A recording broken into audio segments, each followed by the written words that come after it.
Hi, everybody. Welcome to IAN's Thought Leadership session.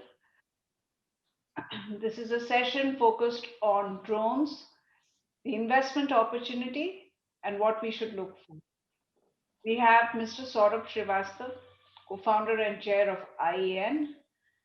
He's also, of course, the co-founder and of NASSCOM, of TIE, and many other organizations, and truly, I think, a mentor and a builder of the entrepreneurial ecosystem of India. Mr. Srivastava, over to you. Thank you, Padmaja. So first of all, I really want to thank Minister Jayant Sinha to join us today. As many of you know, he's the second term member of parliament from Jharkhand in India. And both times he won his seat with record margins. At the moment, he's chairperson of the Standing Committee for Finance, where he leads the 31-member parliamentary panel, which has oversight of the Ministry of Finance, Corporate Affairs, Statistics and Program Implementation, and Niti Aayog. And in addition, the panel has parliamentary responsibility for the Reserve Bank of India, SEBI, the Insolvency and Bankruptcy Board, and the Insurance and Pension Regulatory Authorities. Now, before that, he served twice on the Council of Ministers. The first was when he was MOS for Civil Aviation. And he brought in some piloting, some very, very game-changing regulations when he was Minister of State for Finance. The Bankruptcy Code, which he established as India's Sovereign Wealth Fund, the National Infrastructure Investment Fund, and also the Startup Fund of Funds, which has completely changed the venture capital scenario in India. It's allowed scores of Indian VCs to come up and has dramatically changed the amount of capital available to startups in India. Then in civil aviation, he's the one who led the initiative to privatize multiple airports under an entirely new framework. The UDAN Regional Connectivity Scheme expanded the number of operational airports in India by 50% in just 3 years. And he then pretty much did everything from scratch to finish on the digital sky drone policy in India, the DigiYatra Digital Traveler Program. Now, before that, he has been in the same world as you and I. He was a partner at Omidyar Networks and managing director of Omidyar in India. And then before that, he was with McKinsey. And I should share with you a lesser known fact that at the time when I was chairman of NASSCOM,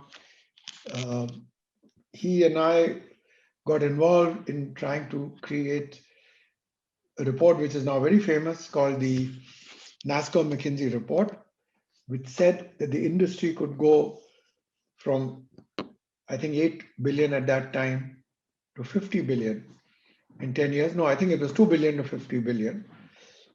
And actually, we hit 50 billion in 2008, just as had been predicted. So with that, let me actually get him to start talking. He is an alumnus of IIT Delhi and also from the Harvard Business School. And he's also done his MS in Energy Management and Policy from the University of Pennsylvania. He is a distinguished alumnus awardee of IIT Delhi. With that, over to you. Over to you, Jan. Yeah, just Thank before you. Jan starts, we will have a question answers at the end. So do send in your questions on the Q&A box. We'll pick them up as Jan finishes his talk. Over to you, Jan. Thank you very much, Padmaja. Thank you very much, Saurabh, for that kind introduction. And a good evening to everybody who is on this webinar. And very pleased to be with you all this evening to talk to you about drones and the opportunities for drones and drone technologies in the next 10, 20 years for India and, of course, the world. So as Padmaja said, I will speak for, let's say, 10, 15 minutes. And then thereafter, we will have ample time for questions. So please do think of your questions and send them over to Padmaja. And then we can have an interactive session after I finish my remarks. What I thought would be of interest to you all is to actually go through three interesting aspects of drones in India.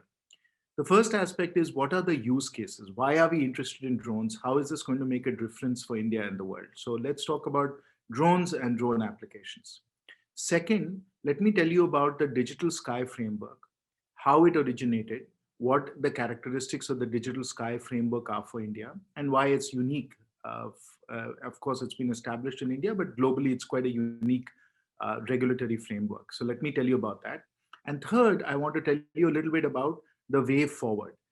What are the opportunities we are likely to see from an investment point of view over the next few years? And what are the things that might pique your interest and get you to consider various types of investments that might be possible. So with that, let me start with the first set of issues, which is, what are the opportunities? Why are drones important? What are the use cases for them? I think my own sense is that in the next decade or so, drones are going to be among the top 10 technologies, top 10 enabling technologies that will allow for many, many different types of applications. And they belong right up there with 5G, artificial intelligence, various types of bioengineering, and so on, because they're really, really an important fundamental enabling technology. And why is that? Aviation now, of course, has been around for a long time. The Wright brothers flew their planes in North Carolina in 1904. And of course, we've had manned flight since then. And the aviation sector globally has evolved and prospered. And now it's possible to get on a plane and fly from Singapore to New York in 15 hours, the longest commercial flight, and do it very, very comfortably. So aviation has been around for a long time. Aviation technologies are very well developed. But what has really sparked the growth of drones are three underlying technologies that have really come of age. The first one is batteries. Batteries have become lighter, they've become more powerful, they've been able to store a larger charge. And because drones are largely, in fact, almost all of them are electric, with lightweight and high power batteries, it's possible to have a drone go for long distances, stay up in the air for a long time. So as battery technology for electric mobility has improved, that has made drones much more possible. The second thing, and this is really the key technology that's driving drones, is actually artificial intelligence. So you can put a drone up in the sky, and once you put a drone up in the sky, there are 3 or 4 different problems that AI is solving for you. Number one, of course, is navigation. You can send a drone from point A to point B using navigation that's driven by GPS, driven by AI, that's driven by just tracking along the terrestrial terrain as to where you are. So artificial intelligence helps you solve the navigation problem. The second thing artificial intelligence allows you to do is collision avoidance. And of course, that's an obvious set of issues that AI can solve for. In fact, today, people have done demonstrations where you have drones in swarms, 400, 500 drones making beautiful sort of patterns in the sky. And all of this is happening with no collision, no problems in drones hitting each other or any of that, because they're being powered by AI. And then the third problem that AI solves is surveillance, capturing information from various different objects on the ground or in the sky. And that kind of surveillance also allows you to target much better, to be able to land in an appropriate place and do precision things that you would not be able to do. So artificial intelligence allows you to solve problems that we could not solve earlier. And this makes it much more possible to have unmanned flights, to have drones go off and do amazing things. That's the second enabling technology. And the third enabling technology that is very much on the horizon, literally, is 5G. And 5G, of course, as you know, is going to be an order of magnitude improvement in terms of the bandwidth that's available, hundreds of megabits per second available at high speeds. And again, that will enable you to control drones and enable you to manage things with drones that you could not do earlier. So these are the technologies that are driving drones and driving drone applications. And this opens the door to 4 or 5 very, very important use cases, very important application areas. The first one, of course, is surveillance of any kind. So whether you're looking at industrial plants and trying to understand, whether there are cracks there, repairs that have to be done, whether it is surveillance and mapping of land and making sure that people are not building unauthorized structures, that things are being done safely. Also, there are public safety type surveillance applications for police purposes, for fire. There are many, many different kinds of surveillance applications that are possible with drones, and those are taking off in a very big way. The second use case that is happening in a very large way is delivery. And there are specialized deliveries. For example, there's a company called ZipDial that does medical deliveries. So if you're in a remote area and you need medicines or you need blood supply, vaccines, all of that can be delivered through drones with sort of a cold compartment in them so that they can transport medicines. And in fact, these deliveries are being done for organ transplants as well. So deliveries of various kinds are possible with drones. In fact, FedEx, Amazon, Walmart, all of them are experimenting now with deliveries so that, if you order something from Amazon, it can get delivered to a drone port, for example, that's on your building, and you can just go pick it up from there. So there's no need for a delivery vehicle to come. A drone can do deliveries as well. So surveillance, as I said, monitoring. Second is deliveries of various kinds. That also drones will enable and make much more possible. The third area more broadly is, of course, in national security. And here there are a legion of examples. Of course, that drones are being used extensively in going after terrorists and taking out targets. There have been many incidents of that, but also for patrolling borders, etc. So national security is a major driver, which is why the Israelis and, of course, the Americans and increasingly the Chinese have become so good at drone technology, because for national security, unmanned drones, unmanned aircraft have become so vitally important. And then the final application for drones, which is futuristic, but is starting to happen. In fact, I just read yesterday that in Singapore, they are ready to start, and in Dubai, they've already done trials of this, is as sort of passenger vehicles, air taxis, if you will. And now these drones, of course, are a little bit larger. They'll start with a pilot and 1 or 2 passengers. But very soon you could have unmanned drones that take you from, let's say, central Delhi to Gurgaon in 15 minutes for $100 or so. Those applications are well within the realm of possibility. And within a few years, you'll see in certain cities around the world that we are going to have these kind of drone flights. Uber and others are working on what they call Uber Air. And of course, now that Uber has a market cap that is over $50 billion, I think now it is, they will be well able to pursue these kinds of futuristic applications. So these are 4 use cases for drones. As I said, 1, surveillance of various kinds, 2, deliveries, 3, national security, and 4, actually passenger flight. All of these are very, very good and interesting applications for drones. And these are mega applications. I mean, if in 10 years we can have drones that are taking people around and they are being used in large cities for commuting and so on, you can immediately see that this is a market that's going to be in the tens of billions of dollars. So the addressable market for these applications is absolutely vast. Actually, one application I forgot to mention, which is also a very vast market, is in precision agriculture. That is a 5th use case for drones, where drones can hover, and in this case, not very high, maybe just a few feet over the ground. And if it is fertilizer, or it is seeds, or it is just monitoring the crop, drones can be flying over the ground and really being able to provide all the necessary elements for precision agriculture. The Israelis are using this, and this, of course, further automates agriculture and increases productivity as well. So that's a 5th use case, precision agriculture, that is developing, and already lots of people are using it. So that's what we are seeing right now. Many different use cases, enabling technologies that are moving very, very quickly. And as a result of that, extraordinary opportunities for drone companies, for drone startups, and of course for drone investors as well, as this whole market takes off. And in fact, there are some extraordinary examples of new formats, new technologies that people have developed. There's an incredible company called Skydio that has a drone that follows you. So basically, you just throw it up behind you, and then if you're bicycling or you're going for a hike or you're swimming, that drone, because of AI, can just track you and follow you everywhere, wherever you're going, avoid trees, avoid any objects that are in its path, and can shoot, kind of your video and track what you're doing. So the Skydio is a phenomenal application of drone technology.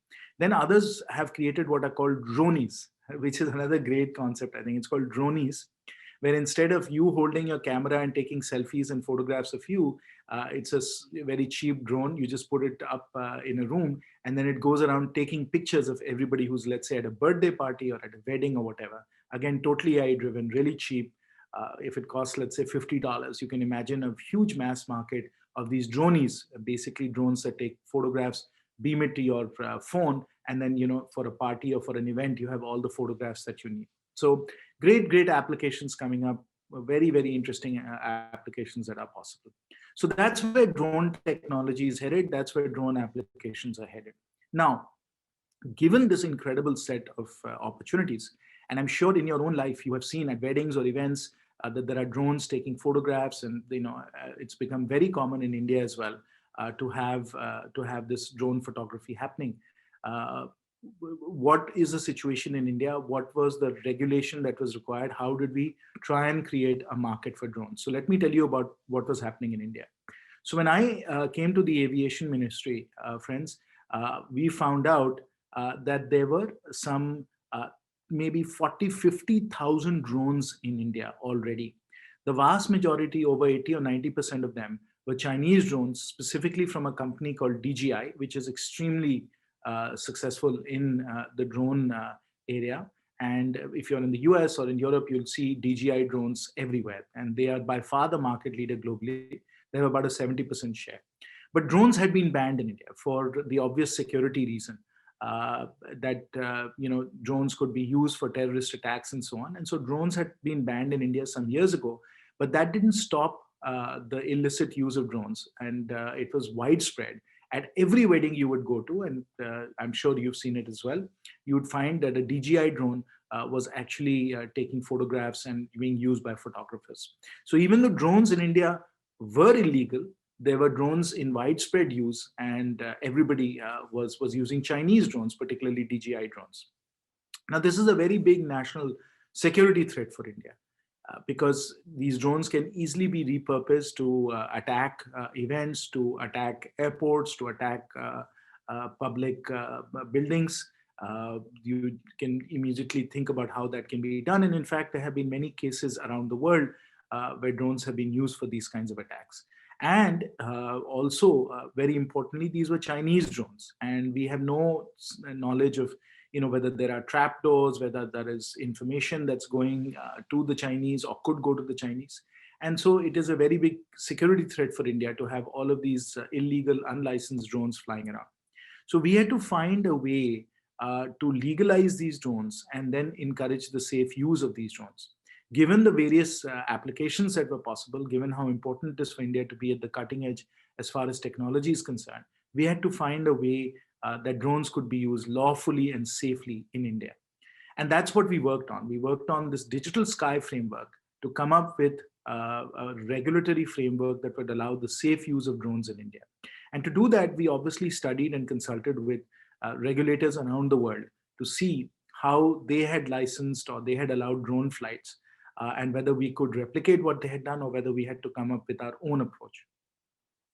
So we spoke to the Australians, the Israelis, the Canadians, EASA, which is the European Safety Authority for Aviation, and of course, the Federal Aviation Authority, the FAA. And what we found was that given India's unique national security issues, and of course the difficulties that we have of enforcement, because our police forces are stretched thin, we don't have the kind of sophisticated technologies that the advanced countries have in terms of drone interception, that we would have to come up with a different kind of regulatory regime than was there elsewhere in the world. And so we came up with the Digital Sky Framework. Now, to understand the Digital Sky Framework, which took us 2 or 3 years of consultation with the drone ecosystem to establish, there are 3 very important things you need to understand about the Digital Sky Framework. Number one, it's designed to be incredibly scalable. We wanted a situation where through automated traffic management, ATM as it's called, that we could handle a world of thousands of drones flying over Delhi, whether they are for weddings, whether they are for transporting people or transporting goods and commodities. We wanted a regulatory framework that would be massively scalable and that would allow thousands of drones in the sky, thousands of drones over Delhi, but in a very, very safe way. So that was the one thing. It had to be scalable. It had to be automated. It didn't have to rely on people, because if it relies on people, then we can't scale. And people could be people who are tracking the drones in the sky, or people who have to give permissions for these drones. Anywhere where it requires that kind of sort of people based management, we knew could not scale. So we had to make it completely automated. So that's number one. Number two, we came up with the concept of bimodal control. And so bimodal control means that the drone pilot has control over the drone, and at the same time, the automated traffic management that we have, which fits into a DGCA overall framework, that also would have control over the drone. So we came up with this concept of bimodal control, control for the drone pilot, control for the aviation authorities, the aviation regulator, safety regulator as well. And then the third thing was, we came up with the idea of a digital flight plan. So a digital flight plan basically is that if you're a drone pilot and you want to fly from Delhi to Gurgaon, you have to file a digital plan. That digital plan has to be cleared first in an automated way. And once it's cleared in an automated way, then you can immediately file the digital flight plan. You get permission. And we came up with a concept called NPNT, no permission, no takeoff. If your digital flight plan is not filed with the automated traffic management software, if the automated traffic management software does not give you the permission to fly, until then you can't take off. And you can't take off because we have bimodal control, which means that there's control of the drone pilot and control of the air traffic management software that we have. So that was the framework. And I'll mention to you that this framework has been laid out in several white papers. They are on the DGCA website. You can download them and read them. And this whole sort of UTM, unmanned traffic management framework for digital sky has been developed, has been laid out in detail, so that it can enable an entire drone ecosystem to understand it, to embed it in their own drones, and then to apply it for their particular drones, etc. Now, as we were doing all of this, developing all of the frameworks and the protocols and the APIs associated with digital sky, so that appropriate software is embedded in the drones, so that the drones cannot fly unless they file a digital flight plan. And of course, they allow for bimodal control. We were thinking that we would create a drone ecosystem in India, which would require all drones to follow digital sky, while at the same time not allowing unlicensed drones to come in and fly willy-nilly without any control on our skies. And so what this means is that if you don't have NPNT, if you don't follow the digital sky protocols, you are using drones illegally in India. And sadly, I will say, and of course, you must have gone to events recently where you've seen drones flying around. Those drones are being operated illegally. We have a completely automated framework now. Wedding photographers and others that are using drones can register themselves as drone pilots. They can register their drones, and we had a window for people to register their drones. They can register their drones, they can file for NPNT, and then they can use drones. But if they haven't done all of that, then under the regulatory framework that they have created, the use of drones would be illegal, because we need to inform the police and let them know that drones are going to be used. And to be able to enable this automated usage of drones so that the police don't have to approve every digital flight plan, we have also created a concept of red zone, amber zone, and green zones as well. So if you are, for example, within 5 kilometers of Rashtrapati Bhavan, it's a red zone. You're not allowed to fly drones there. If you're within a couple of kilometers of Indira Gandhi International Airport, it's a red zone. You can't fly a drone there. And any drone that goes into a red zone is automatically a rogue drone. It's a rogue drone if you're in a red zone, and then the authorities have the right to intercept the drone and to bring it down.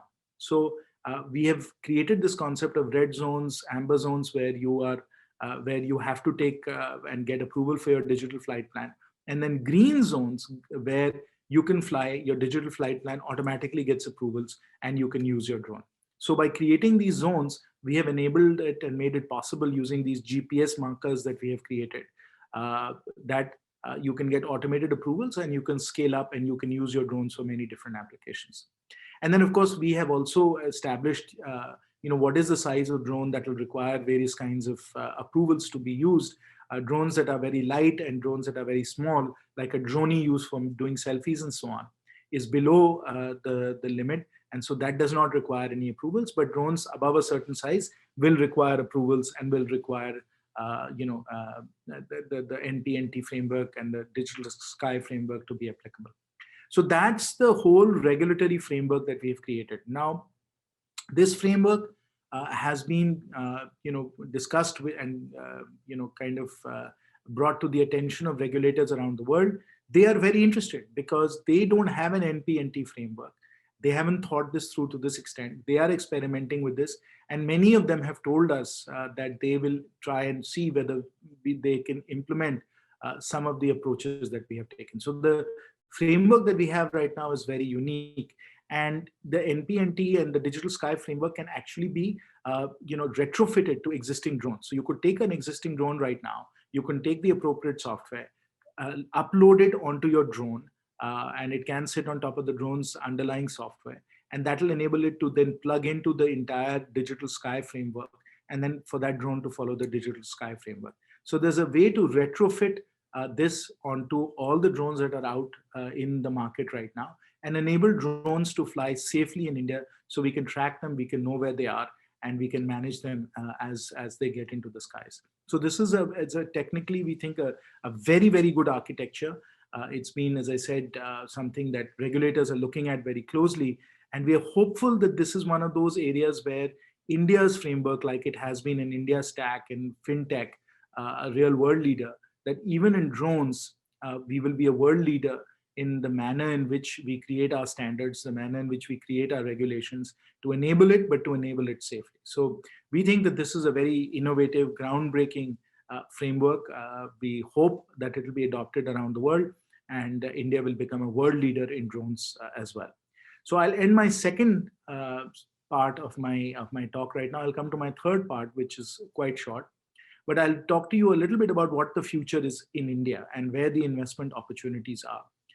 As I've explained the framework and I've explained some of these applications, you can see that there are at least 3, maybe 4 business models that are likely to be quite effective in this entire framework, and not just in India, but globally.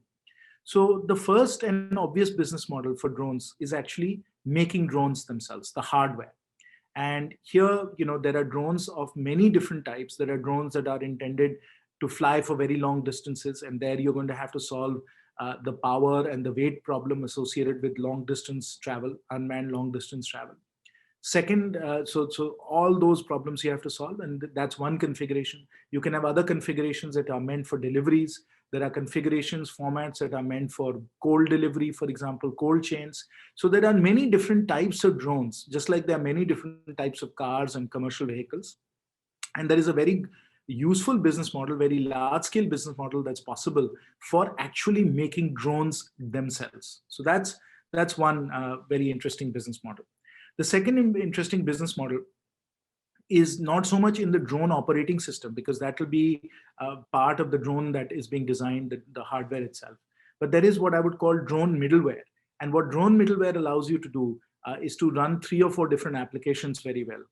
Navigation, collision avoidance, regulatory approvals, and surveillance of various kinds. That is drone middleware. And that is a middleware layer that can sit on top of the hardware, and that can be used on drones of many different kinds. So you can have a small drone using it, you can have a droney using it, you can have a flying taxi using it. This drone middleware is kind of a universal sort of middleware that can sit on top of drones. And this drone middleware, I think, is also a very, very interesting business model. For example, if you think about it, it's a little bit like Android or iOS. That Android can sit on many different types of phones, but this is the Android of drones, where it enables certain types of applications. So that's a second business model, the Android of drones. There's a third business model, which is applications.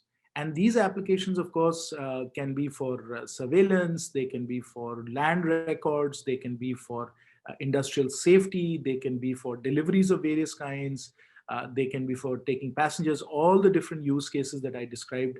And they will be on not just one drone, but maybe 50, 100,000 drones that are being used for this application. And for an application, not only do you have to be on the drone, you also have to be running large sort of cloud applications on your data centers, so that the drone is linked up to the cloud, and obviously the application is working between all of them. And that's a third software driven business model that's possible. So one hardware business model, two software, one middleware, the other applications. And then there's a fourth business model, which is the drone service provider. So suppose, for example, you are running a big program to establish land records and validate land records and mutate land records. There will be a drone service provider that's working for a public authority, a government, a state government, and it'll be running 500 to 1,000 drones across the state of Jharkhand, where you're constantly monitoring the usage of land, encroachments, mutations, all of that. And you will have 1,000 drones sitting in drone ports in various districts or blocks, where they can take off and they can do daily recos or weekly recos to see what is happening to the usage of the land. And so then you're a drone service provider that is doing this land record application. Similarly, you could be a drone service provider working for a Flipkart or working for a retailer, basically doing deliveries for them. So there you have lots of drones, you have drone ports, you have drone pilots, and you're managing all of that as a drone service provider. So you're like, in that sense, an Ola or an Uber. And that becomes a fourth business model that's quite likely as drones take off. And there may be other more specialized business models as well. But these are four business models that I can see for drones, now that we have the digital sky framework, that are very viable, that I think can generate a lot of different opportunities, and will hopefully result in a very vibrant and thriving ecosystem of drone startups that take on these business opportunities and really start to scale them up. The good news is now, and I'll conclude with this and happily take questions. The good news is that previously there was no policy stability. There was no policy framework within which the entire drone ecosystem in India could develop, could take off. But now that we have digital sky, we know what are legal applications, what are not legal applications. We have a stable policy framework, and we have startups that understand what drone 1.0, 2.0, 3.0 is going to look like. We've established a policy roadmap as well. And then you can make investments on that basis, whether you're a startup or whether you're an investor. And you can start to build very, very large markets, very large opportunities can be unlocked with this policy framework. And again, as I said, because we've established this with consultation with regulators around the world, we think the way in which these technologies and the software and these applications are going to take off in India will be very replicable around the world. And so if you are either a drone middleware company, a drone applications company, a drone service provider in India, your business model would be extendable, would be replicable in jurisdictions around the world. And so you can scale up globally also. So we've tried to make sure that this is a leading edge policy framework, that it's a policy framework that will be replicable around the world. And so we think drone startups in India not only have very large markets to expand into in India, but globally as well. And therefore, just like we've done in fintech, our hope is, as far as drones are concerned, the drone ecosystem is concerned, India will become a world leader here as well. So thank you for that, and happy to take any questions you might have. Thank you. Some questions have come in, Mr. Sinha. So one of them is, for effective deployment in precision agriculture, what are the regulatory approvals required now? Has the Ministry of Agriculture already cleared drones for precision agriculture? Yeah, so the valid policy framework here is digital sky. And of course, if you're operating in a green zone and your drones are following the digital sky protocol and you have the software and everything else, you don't have to go to the Ministry of Agriculture for approvals, because this is something that is going to be approved by the Ministry of Civil Aviation, not the Ministry of Agriculture. So as long as you're following the digital sky policy framework, you can get started with your precision agriculture applications. Okay, there are two questions. I'm going to combine it. Can I import a drone to India? And then we have another question from another person. Illegal drones cannot be allowed. What do you do when one is found? Destroyed? Owner is punished?